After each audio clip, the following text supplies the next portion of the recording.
Alors, une petite annonce agréable. Le dernier panel du programme sera presque prétentieusement suivi d'une tentative de mini-synthèse de ma part. Vous souffrirez très brièvement, je vous le promets, mais ce sera suivi d'un cocktail. Et on veut vous garder avec nous, parce que la prochaine édition de la Journée en droit social et du travail sera la 20e. Et on vous jure que si vous ne nous donnez pas des bonnes idées, il n'y en aura pas. Fait qu'il faut que vous restiez prendre un verre de vin pour nous donner des idées pour l'édition anniversaire de la Journée en droit social et du travail. Et à cette fin, dans la petite pochette supportant votre cocarde, il y a derrière un petit ticket. Et si vous perdez le ticket, vous n'aurez pas un drink gratuit. Bonne raison pour ne pas perdre le ticket. Alors, je crois que c'est la fin des petites annonces, Madame Dalia. Il me fait grand plaisir de présider ce panel sur le rapport entre la consommation et le droit social et du travail. Et une des raisons pour laquelle je suis heureuse et intimidée à la fois, c'est qu'il faut être honnête. C'est pas un sujet, Jacques me le rappelait d'ailleurs, avec lequel on a beaucoup jonglé, où on l'a fait, mais de manière un peu oblique, périphérique, lors des éditions précédentes. Et la petite équipe qui a mis au point le programme d'aujourd'hui se disait que c'était enfin une vraie journée intégrale en droit social et du travail, puisqu'on allait du travail au logement et à la consommation. Alors, imaginez ma difficulté coincée entre la consommation durable et le consommateur vulnérable. Je ne sais pas comment ça va finir, mais je peux vous dire comment ça va commencer, puisque le professeur Dury va d'abord prendre la parole et qu'il sera suivi de Maître Saint-Amand. C'est très chouette. Il s'agit de deux enseignants de l'UQAM, donc vous avez une brochette ucamienne ici. Et j'insiste donc pour introduire chacun des conférenciers avec quelques brèves notes biographiques. Fabien Dury fait professeur titulaire au département de marketing, et oui, de marketing, et vice-doyen à la recherche à l'École des sciences de la gestion de l'UQAM. Fabien dirige l'Observatoire de la consommation responsable, l'OCR, qui est une cellule d'études et de veille stratégique axée sur la recherche et l'innovation, le transfert de connaissances dans le domaine de la consommation responsable. Fabien, vous me pardonnerez de ne pas énumérer les nombreuses et prestigieuses revues qui ont reçu vos écrits. Bienvenue à la 19e édition de la Journée en droit social et du travail. Jacques Saint-Amand est juriste. Je pense même que nous sommes de la même promotion au baccalauréat en droit. Cela se pourrait-il? Non. On n'est pas loin. Alors, interprétez ça comme vous voulez. Donc, je suis désolé, c'est qu'elle m'a servi d'animatrice au bureau des services juridiques à l'époque. Oui. Alors, j'étais étudiant et tu étais déjà avocate. Je suis désolé, Lucie. Mais la vérité des faits réclame. Que misère. Alors, Jacques Saint-Amand est juriste, chercheur, consultant. Il a travaillé dans les secteurs publics, privés, but non lucratif. Je sais que Jacques est fort apprécié auprès des associations de consommateurs, et ça depuis une période importante. Et la mémoire historique, c'est des choses qui ne trompent pas. Ça dit ici le début des années 80, alors on n'est pas très loin quand même. Et depuis 1990, Jacques porte une attention particulière aux questions relatives aux services bancaires offerts aux consommateurs. Alors, comme on parle de fric depuis ce matin, ça tombe pas si mal, au paiement, aux services financiers et à la protection des renseignements personnels. Jacques est aussi, mais j'avais le goût de dire surtout, un précieux chargé de cours en droit de la consommation à l'Université du Québec à Montréal, mais il a aussi enseigné à l'Université de Sherbrooke et à l'Université de Montréal. Alors, ces messieurs ont convenu d'une petite routine, et c'est le professeur Dury qui prendra d'abord la parole sur le thème de la consommation responsable. Alors, à vous l'honneur du micro. Bonjour tout le monde. J'aurais préféré me mettre debout, mais comme la présentation, apparemment, il n'y a pas de PDF, donc je vais devoir un petit peu le descendre. c'est sûr que nous sommes spécialisés au niveau de la consommation responsable et ça fait déjà, je vous dirais, presque 7-8 ans qu'on travaille fortement sur l'économie collaborative, l'économie des plateformes et aussi beaucoup plus spécifiquement sur une des formes de l'économie collaborative qui est forcément la consommation collaborative. Il y a quelques années, nous avons mené plusieurs études, notamment qui étaient au niveau de la mesure du phénomène de l'économie collaborative du point de vue des citoyens. Et c'est, je dirais aujourd'hui, ce que je vais vous présenter pour avoir un certain portrait de ce qui se passe au niveau des citoyens, mais aussi au niveau des plateformes en tant que telles. Je vais juste, avant de commencer, vous dire pourquoi, je pense que j'ai pas pu être là précédemment et ce matin, mais vous dire que nous n'utilisons pas la terminologie d'économie de partage. Nous utilisons la terminologie économie collaborative pour 2 raisons principales.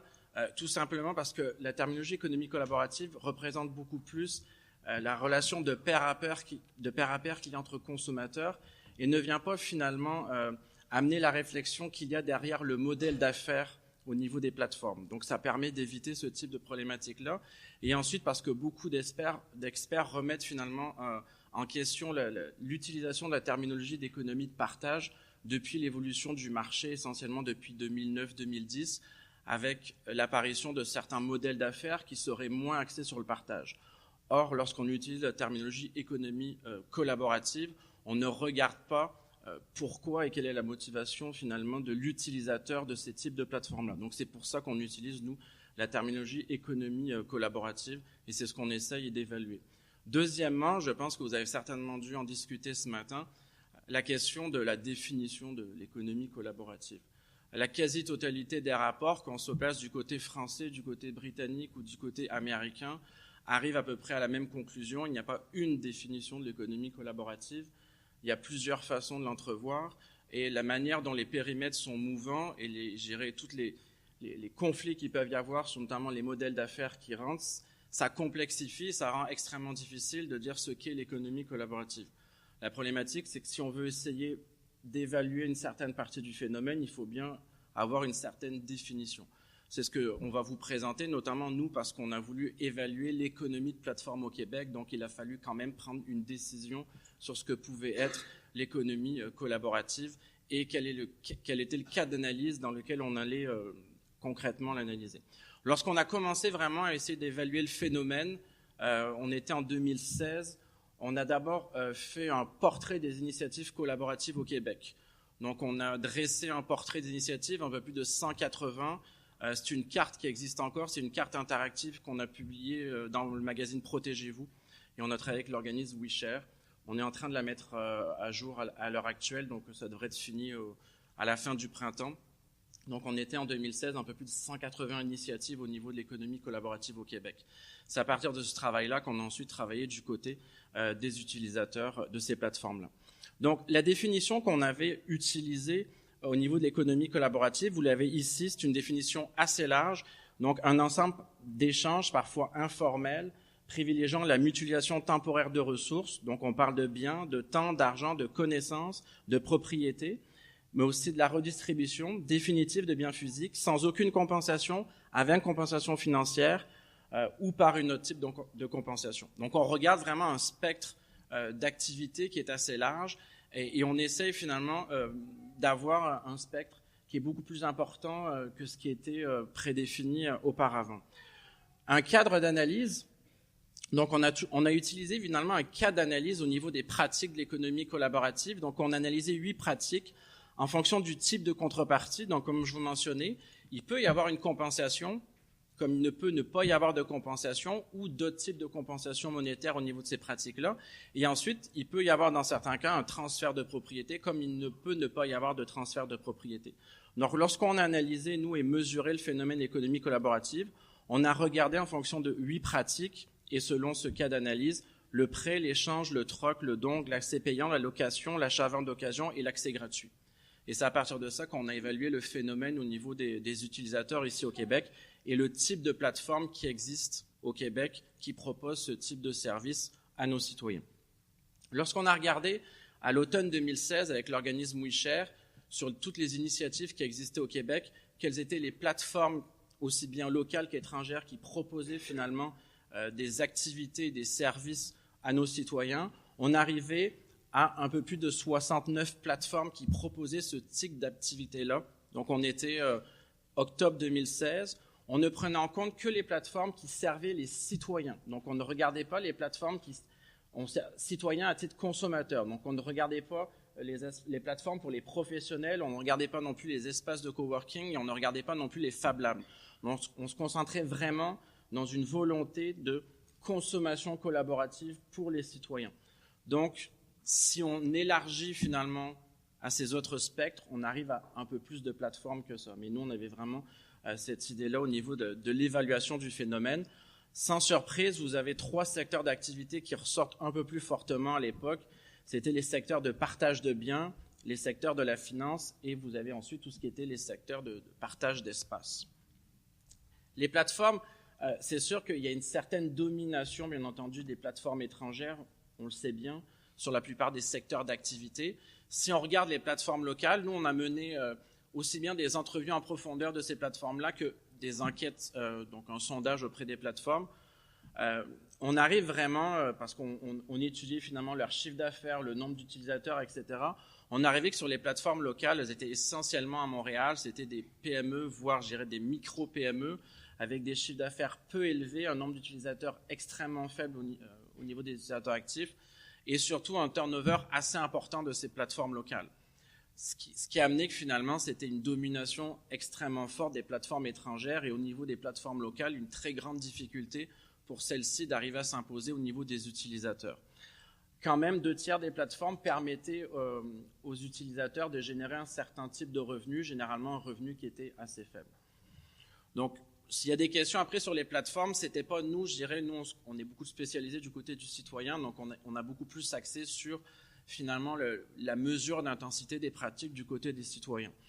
Il faut se rappeler qu'à l'époque, en 2016, il n'y avait quasiment aucune donnée sur ce que faisaient les citoyens au niveau de l'économie collaborative. Et même sur les plateformes, il y avait un seul rapport qui était un rapport du bureau privé qui avait été remis au Premier ministre au Canada et qui était assez faible en termes d'information. Depuis, de toute façon, il n'y a quasiment eu aucune étude non plus qui est sortie. Quelques informations de Statistique Canada, mais qui sont juste sur 2 secteurs d'activité, qui sont le transport et le logement. Et de toute façon, généralement, c'est toujours résumé souvent sur ces 2 types de secteurs d'activité-là.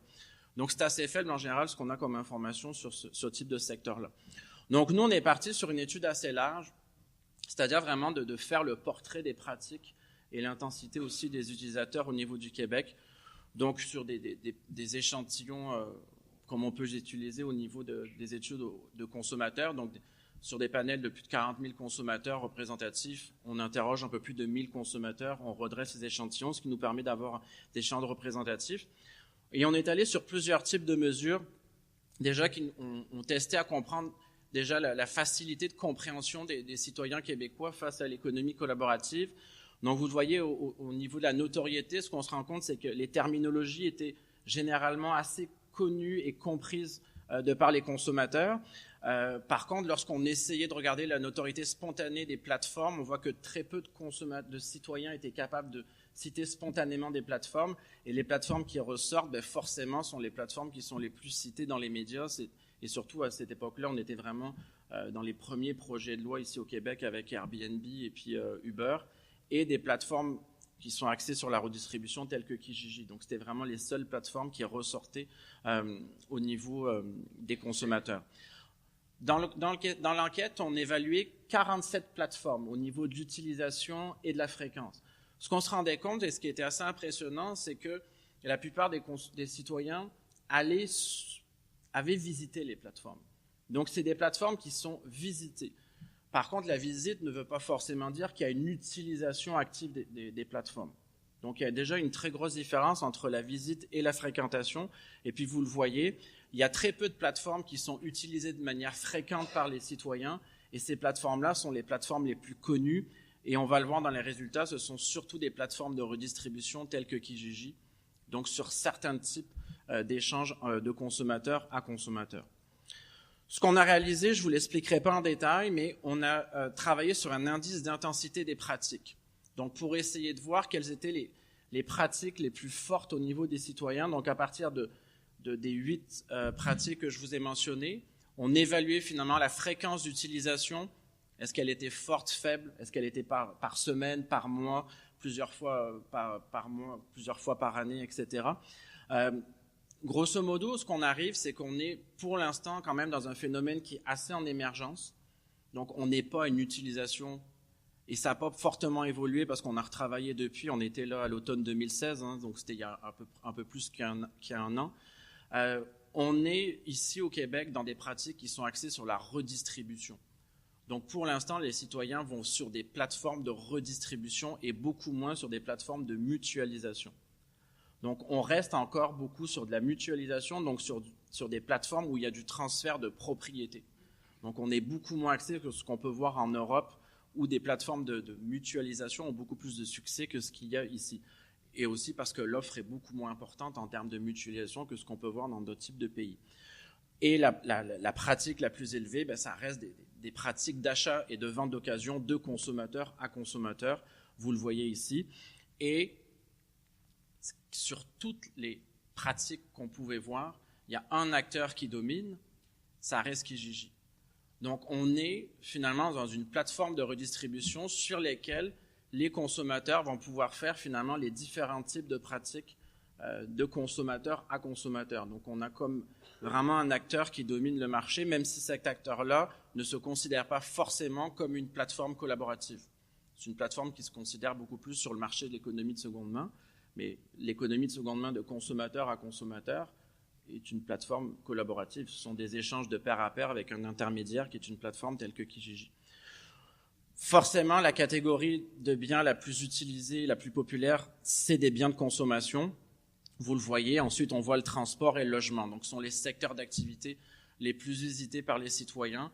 Et c'est ce qu'on va retrouver aussi dans beaucoup d'autres pays quand même à ce niveau-là. On voit quand même que les citoyens énoncent qu'ils vont augmenter ce type de pratique-là. Donc, il y a quand même une volonté assez importante à ce niveau-là et aussi des taux de satisfaction assez élevés de l'utilisation de ces plateformes-là. Donc, les citoyens apprécient l'utilisation des plateformes collaboratives jusqu'à présent.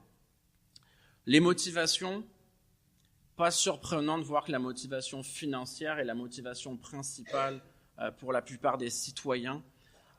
Et puis, vous avez les différences au niveau sociodémographique et en termes de pratique.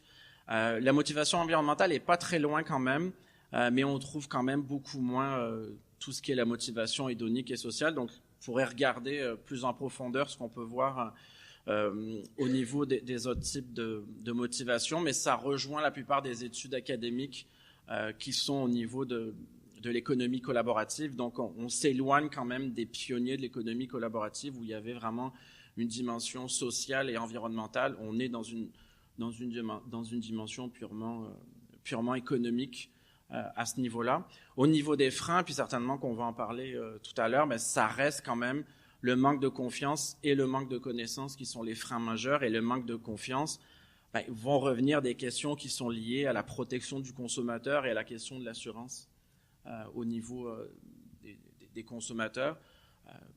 Donc, certainement qu'on va y revenir là-dessus à ce niveau-là. Le segment typique, il y a une segmentation finalement des consommateurs collaboratifs entre ceux qui participent énormément, ceux qui participent moins. Et ce qui est extrêmement intéressant, c'est que ressortent quand même des dimensions qui sont assez pertinentes. Mais si vous le voyez, on a à peu près aussi les mêmes types de résultats qui ressortent en France. C'est sûr qu'on a une proportion plus élevée de femmes. On a forcément une proportion plus élevée de jeunes. On est beaucoup plus dans les 25-44 ans. Ce sont des urbains, c'est évident. C'est ce qui ressort dans toutes les études internationales. Il y a une concentration beaucoup plus dans les villes, donc dans les grandes villes. Ici, ils sont beaucoup plus à Montréal. Ce sont des locataires. Ça ressort toujours de la même façon dans toutes les études internationales. Des célibataires, ils ont un diplôme universitaire, donc ils sont plus éduqués que les autres citoyens. Et ce qui est aussi intéressant ici au niveau de l'étude, c'est qu'il y a une proportion beaucoup plus élevée de communautés culturelles. Donc, c'est-à-dire que la plupart sont nés en dehors du Québec et en dehors du Canada. Donc, et ça, nous, on le voit aussi sur d'autres pratiques qui sont très spécifiques à l'économie de seconde main, mais on voit cet attrait-là qui est beaucoup plus fort. Et si vous regardez à l'effet contraire, ceux qui sont réfractaires à l'économie de seconde main, on va avoir des personnes plus âgées, moins éduquées, beaucoup plus nés au Canada. Donc, il y a vraiment des profils quand même qui sont assez typiques et qui ressortent au niveau de l'intensité des pratiques. Au niveau des enjeux perçus, on évaluait quels étaient les enjeux les plus perçus c'est-à-dire qu'est-ce que finalement amenait l'économie collaborative.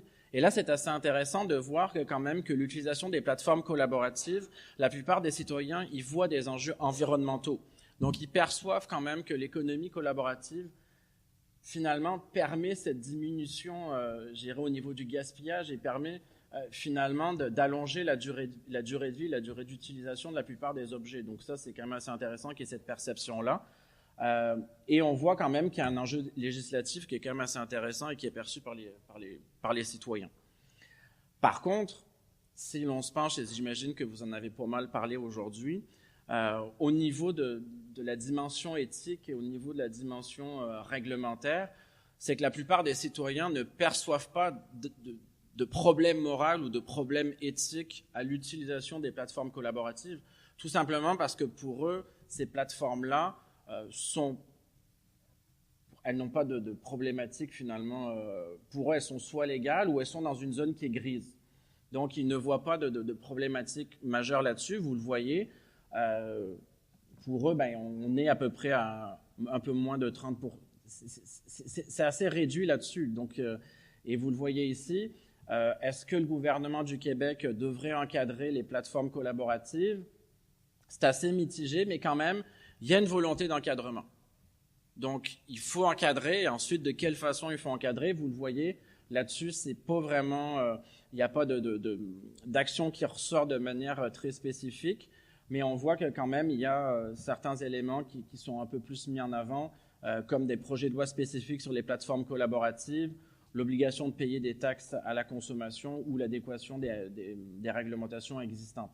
Mais par exemple, l'interdiction des plateformes n'est pas du tout envisagée du point de vue des citoyens, parce que forcément, si les citoyens utilisent énormément ces plateformes-là, en sont satisfaits et pensent les utiliser de plus en plus, vous doutez bien que les citoyens ne souhaitent pas qu'il y ait de fermeture à ce niveau-là. Donc ça amène certainement, nous, de notre point de vue, si on réfléchit uniquement au niveau du citoyen, c'est évident que les résultats amènent à réfléchir à la question de la protection du consommateur et la question des assurances. On voit que ça reste un frein et ça reste une problématique au niveau de l'encadrement. Et c'est sûr que ça reste aussi à réfléchir. La question du statut que j'imagine vous avez réfléchi ce matin, c'est à quel moment un citoyen passe du statut de pair à celui de statut d'utilisateur professionnel. Et pour l'instant, il n'y a pas de seuil qui a été réfléchi ici au Québec ou au Canada. Certains pays ont réfléchi sur des seuils qui peuvent être sur la durée d'utilisation, sur des fréquences d'utilisation, qui peuvent être sur des seuils financiers. Donc, la réflexion peut être faite ici. Je vous avouerai que c'est extrêmement compliqué de réfléchir à partir de quel moment un pair devient plus un professionnel. Donc, c'est vraiment une question qui est extrêmement compliquée. Donc, nous, nos recherches, on travaille énormément sur cette question-là au niveau de l'intensité des pratiques, c'est-à-dire à partir de quel moment on peut considérer qu'un citoyen dépasse ce statut de pair occasionnel pour passer à un statut de pair plus professionnel. Et pour l'instant, les recherches au niveau de la consommation sont quasiment inexistantes là-dessus. Donc, ça va plus être des décisions au niveau gouvernemental sur des questions de seuil qui vont être prédéfinies. J'imagine que ce matin, je voyais qu'il y avait l'air d'avoir ce sujet-là qui était annoncé, mais c'est une réflexion qui est très difficile. Et des pays comme la France ou le Royaume-Uni ont pris des décisions spécifiques, ou certaines villes ont pris des décisions en fonction de plateformes comme Airbnb. Ce ne sont pas toujours les mêmes décisions, donc il n'y a pas vraiment d'homogénéité là-dessus. Donc ça reste des questions assez importantes à prendre.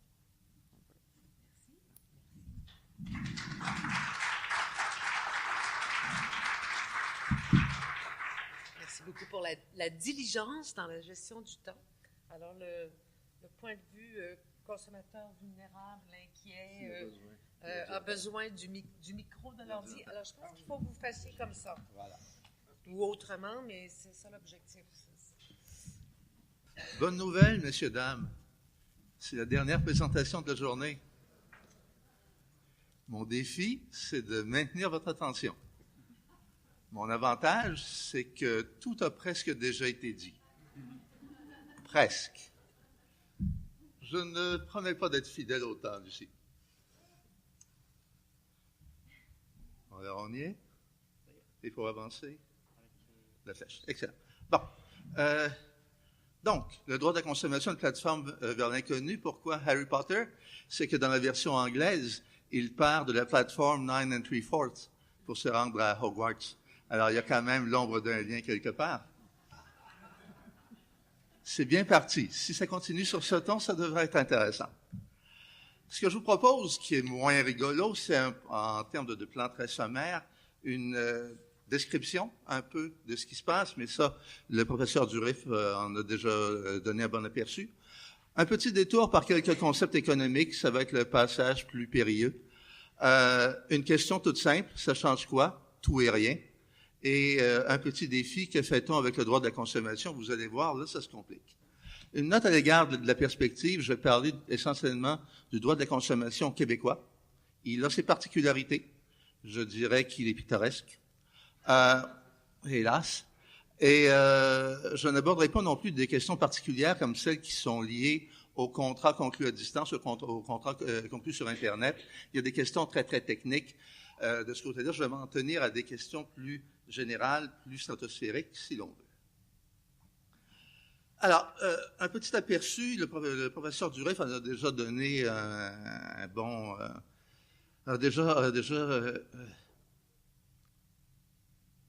fourni une contribution extrêmement intéressante. Je ne reviendrai pas, j'avais des chiffres qui ressemblent beaucoup à ceux qu'il a évoqués, mais c'est intéressant que l'Observatoire ait colligé toutes les données dont il nous a parlé. Quelques détails quand même sur lesquels je devrais revenir.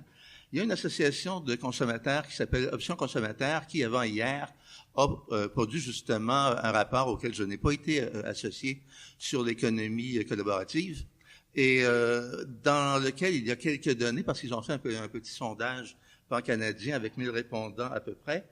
Sans surprise, quand on demande aux gens pourquoi sont-ils intéressés par ce type de pratique, 60% des gens disent parce que c'est moins cher, 43% parce que c'est plus simple, ce qui m'étonne un peu, mais enfin, et 28% parce que ça répond quelque part à des valeurs. Autre chiffre qui, lui, est en provenance de l'Union européenne et d'une enquête faite en 2016 par le Parlement européen. Ils ont fait le tour de 485 plateformes pour évaluer un peu comment elles fonctionnaient. Et ce qu'ils ont constaté, c'est qu'il y a 4% de ces plateformes qui sont très grosses. On peut imaginer les noms. 81% qui sont moyennes et évidemment 15% environ qui sont petites. Donc, on a un marché qui est très polarisé. Et ce qu'ils ont constaté également dans cette étude, c'est qu'il y a environ 50% des utilisateurs de plateformes qui représentent à eux seuls, c'est le contraire, pardon. Il y a environ 10% des utilisateurs de plateformes qui représentent à eux seuls 50% du chiffre d'affaires. Donc, il y a une petite population, entre guillemets, qui est très, très intéressée, très, très utilisatrice de ces outils. Bon, on arrive au côté un peu moins facile, le côté économique, et je solliciterai l'indulgence des économistes dans la salle. Je n'ai pas ce défaut, malheureusement. Alors, j'irai de façon très rapide et très stratosphérique, mais il y a quelques notions, je pense, sur lesquelles on peut s'arrêter, qui nous aident à comprendre ce qui se passe actuellement. Premier ensemble de notions, et ce sera dans une perspective néolibérale, je sais, mais parfois utiliser les armes de l'adversaire, ça peut être intéressant. Donc, les coûts de transaction. Pour les économistes et pour les entreprises, c'est extrêmement important. Les coûts d'entrée, d'abord. Ce que ça coûte à une entreprise pour commencer à faire des affaires. Si je veux commercialiser des biens, traditionnellement, il me fallait un local, il me fallait de l'équipement. Il y a des coûts à investir pour entrer sur le marché. Pour l'utilisateur, pour le consommateur, il y a des coûts de recherche. Qui m'offre le meilleur prix? Traditionnellement, il fallait faire le tour de toutes les boutiques pour voir qui m'offrait le meilleur prix. Les coûts de sortie.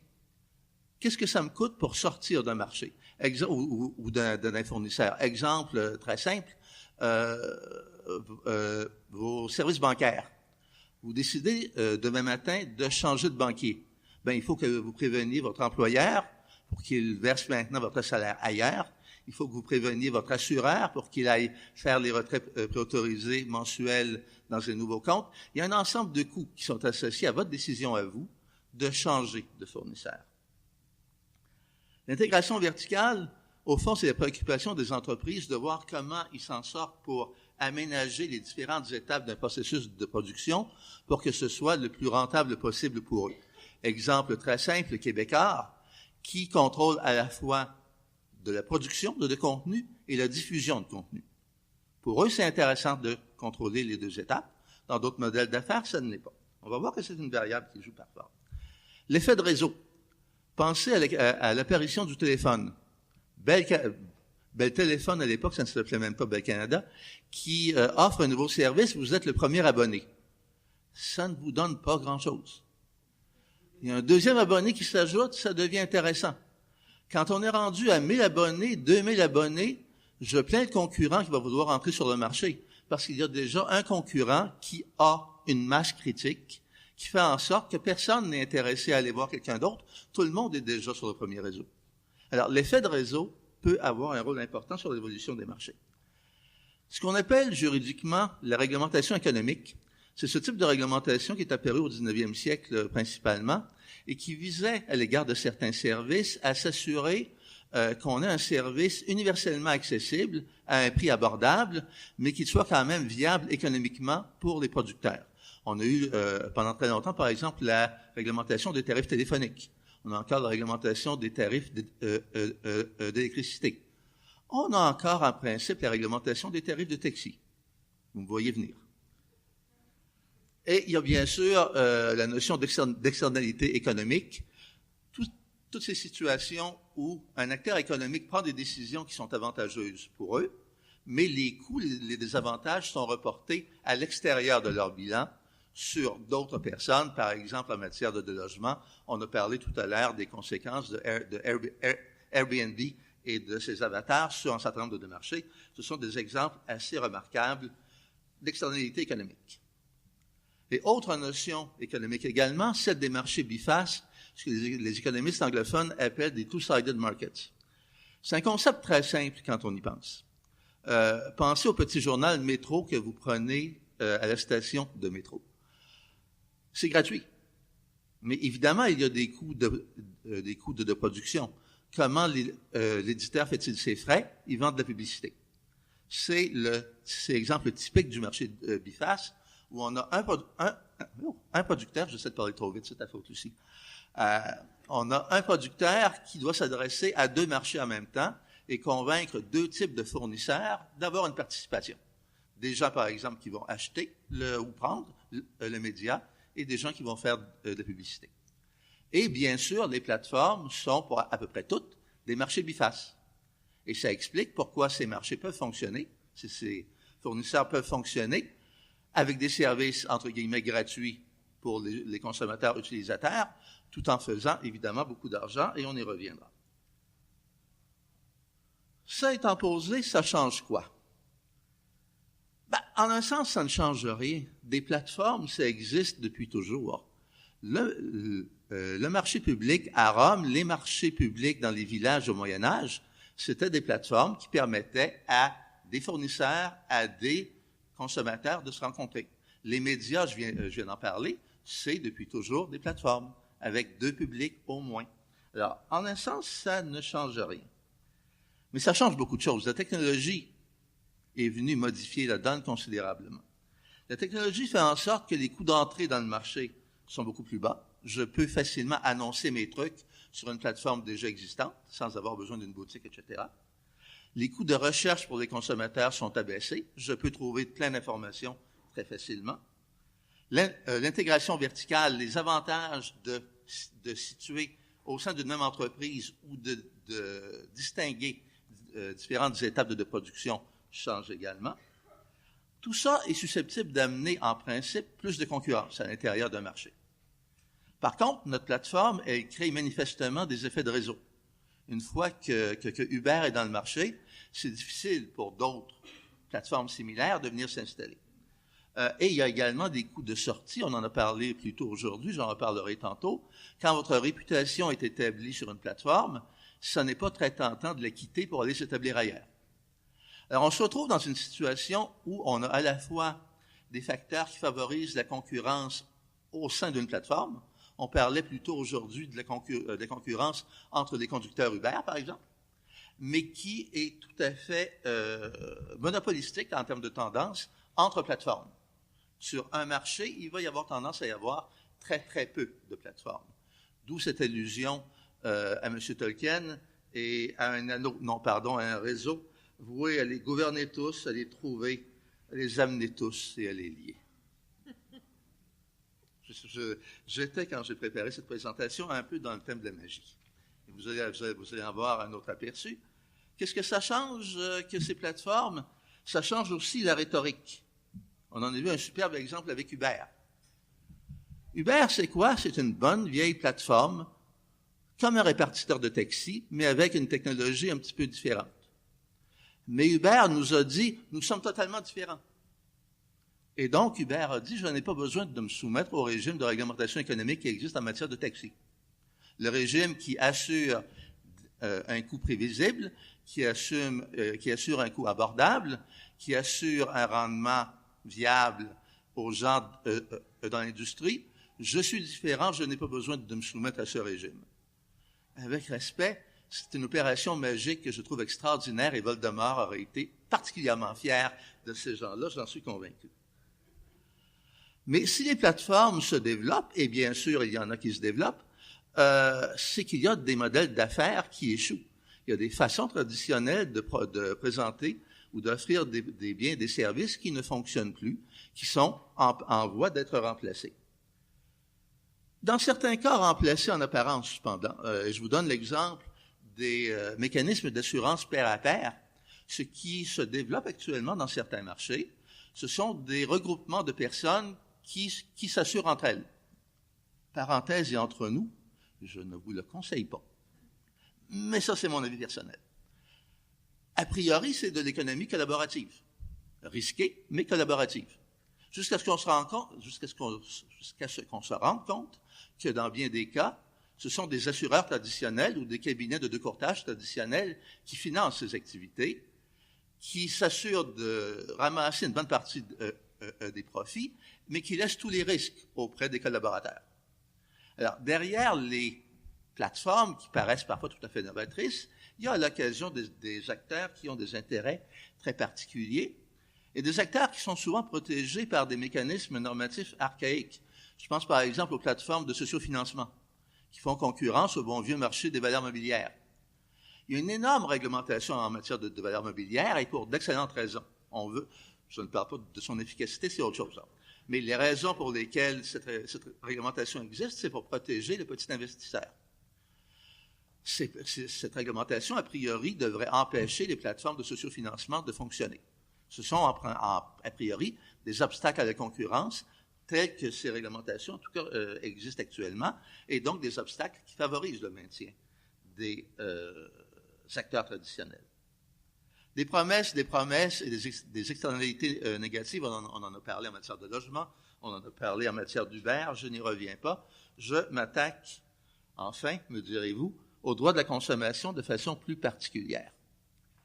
Le droit de la consommation au Québec est un peu vétuste, périmé, suranné, antédiluvien.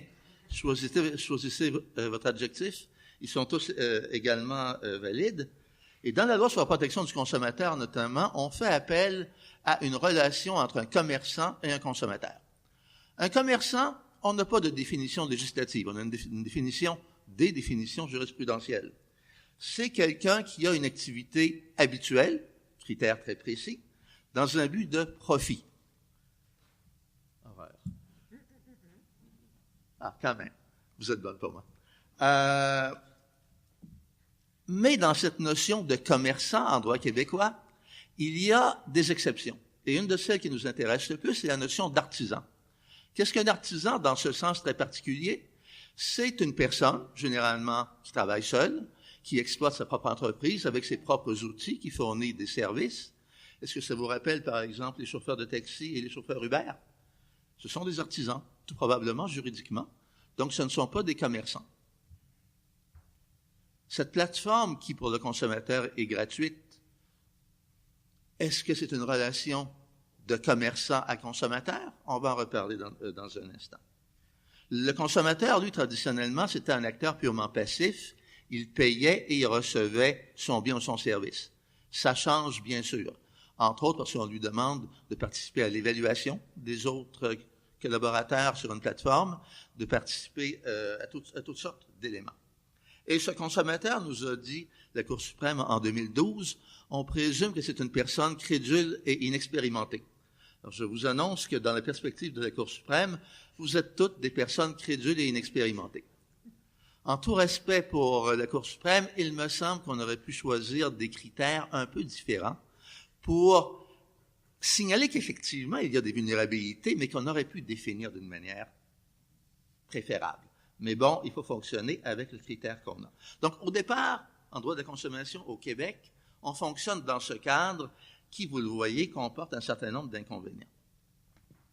Le problème du prix, bien sûr, il est considérable. Il y a même une décision de Cour supérieure en 2011, Saint-Arnaud contre Facebook, où on a conclu que, comme les services de Facebook sont gratuits, ben, ils ne sont pas régis par la loi sur la protection du consommateur.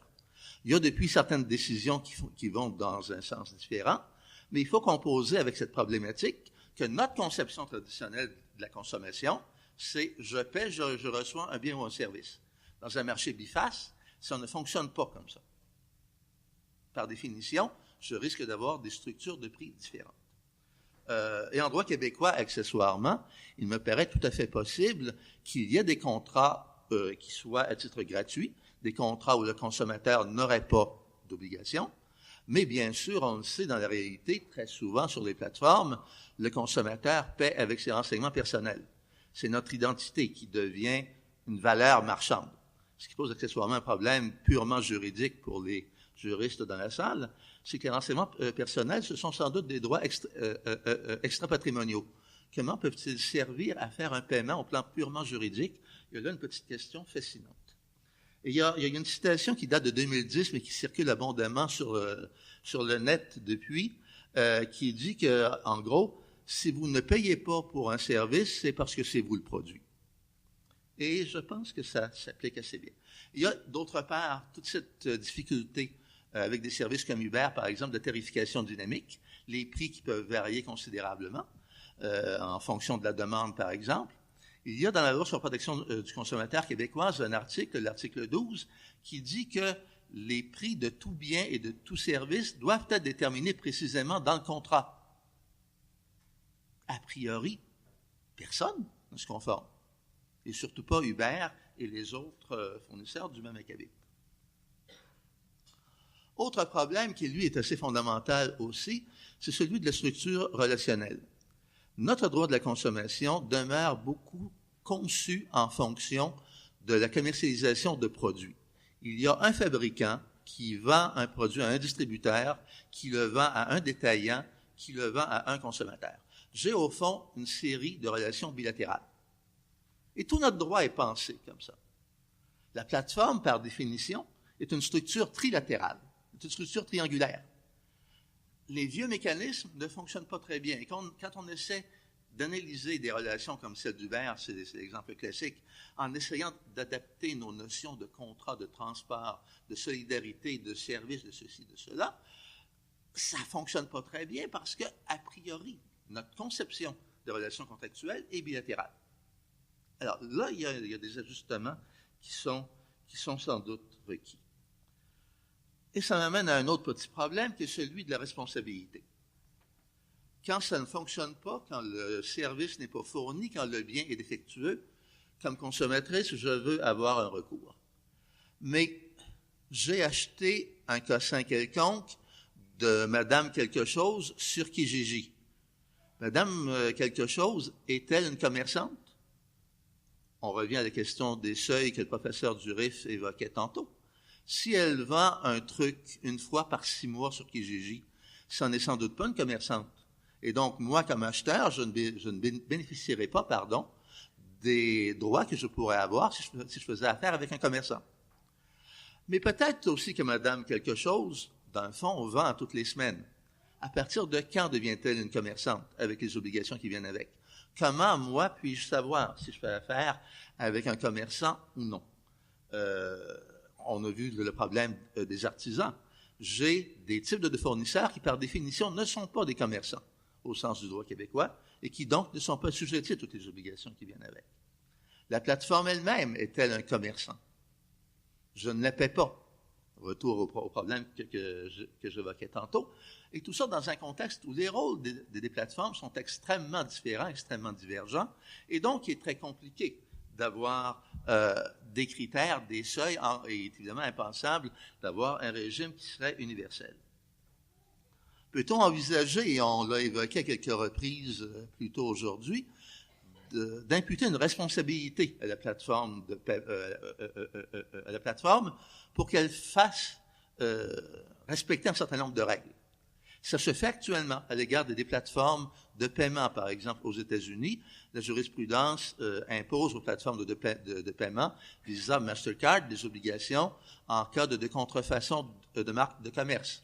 Il y a de la législation à l'égard d'utilisation des réseaux de paiement pour faire du jeu en ligne. Il y a déjà des mécanismes comme ceux-là. Et les plateformes sont effectivement les mieux placées pour encadrer directement ce qui se passe. Mais ce que ça veut dire, c'est qu'on demande à des fournisseurs privés qui sont en conflit d'intérêts de faire de la censure. Et dans un contexte où on débat aussi, par exemple, de la neutralité du net, on va avoir un petit peu des difficultés à concilier dans quel cas on veut du contrôle et dans quel cas on ne veut pas de contrôle par des plateformes. Le problème de la réputation, j'y ai fait allusion tout à l'heure. Professeur Lamarche, je vous annonce que je vais dépasser d'une minute ou deux. Je vous en donne une. C'est trop de bonté. Pas deux. Oh, il y a de l'inflation. Le problème, donc, de la réputation, on en a parlé ce matin à l'égard d'Uber notamment, la réputation tant d'un fournisseur que d'un consommateur, c'est extrêmement précieux. Et donc, je suis un peu lié à la plateforme à laquelle je participe. Est-ce qu'il y aurait lieu de penser à permettre la portabilité, entre guillemets, de la réputation que l'on s'est bâtie d'une plateforme à l'autre, de la même façon que maintenant, on peut porter son numéro de téléphone cellulaire d'un fournisseur à l'autre? Il y a peut-être des avenues à envisager. Mais au-delà de ça, ce que ça soulève, c'est toute la problématique du contrôle de la vérité de ce qui est raconté sur les plateformes en termes de réputation. Qu'est-ce qui est vrai? Comment puis-je savoir si la réputation qui est faite à un fournisseur est véridique ou non? Et comment on réglemente? On assiste de plus en plus à la montée de mécanismes d'autoréglementation. C'est tellement vrai dans ce secteur qu'ISO travaille maintenant à élaborer une norme internationale qui devrait sortir fin 2018 sur les mécanismes d'évaluation des avis. Quand on est rendu à une norme ISO, c'est que l'autoréglementation s'en vient assez rapidement, merci. On est aussi dans des processus où on demande à la population de surveiller les utilisations. On demande éventuellement aux fournisseurs d'intégrer des concepts, des priorités, des valeurs qui sont celles de la communauté que l'on veut desservir. S'il y en a parmi vous qui ont déjà lu Michel Foucault, quand on parle de vérité et de surveillance panoptique, M. Foucault trouverait ça assez amusant, je pense. Et bien sûr, on se dirige de plus en plus aussi vers des normes algorithmiques qui vont déterminer ce que sont nos droits et nos obligations. Des normes algorithmiques qui sont privées, qui sont secrètes, qui sont, nous dit-on, protégées par le secret commercial, dont on ne peut pas débattre et qu'on ne peut pas contrôler. Et face à ces types de normalisation, nous, juristes et autres intéressés, nous nous demandons encore quelle loi devrait-on modifier pour essayer de parvenir à reprendre le contrôle sur la situation? Et en toute déférence, je nous souhaite bonne chance. Un dernier problème, et non le moindre, celui de l'exclusion. Je n'ai pas besoin de vous en faire un grand portrait, vous le connaissez sans doute, et j'ai des contraintes de temps. Que pouvons-nous faire, que devons-nous faire? D'abord, continuer à documenter le plus possible, à analyser, à mieux comprendre, examiner les pistes à l'étranger, notamment au sein de l'Union européenne. Il y a certains éléments juridiques, mais il y a certains éléments qui peuvent nous aider à réfléchir. repenser nos concepts de base, repenser comment on analyse ces plateformes, sortir de nos vieilles méthodes, et je parle entre autres à nous juristes, pour envisager tout ça, repenser les vulnérabilités, réévaluer les stratégies, et on en a parlé au fond toute la journée, il y a un échange d'informations interdisciplinaires essentiel aujourd'hui. Ben, ce qui nous reste à faire, c'est à collaborer avec ou sans plateforme. Voilà.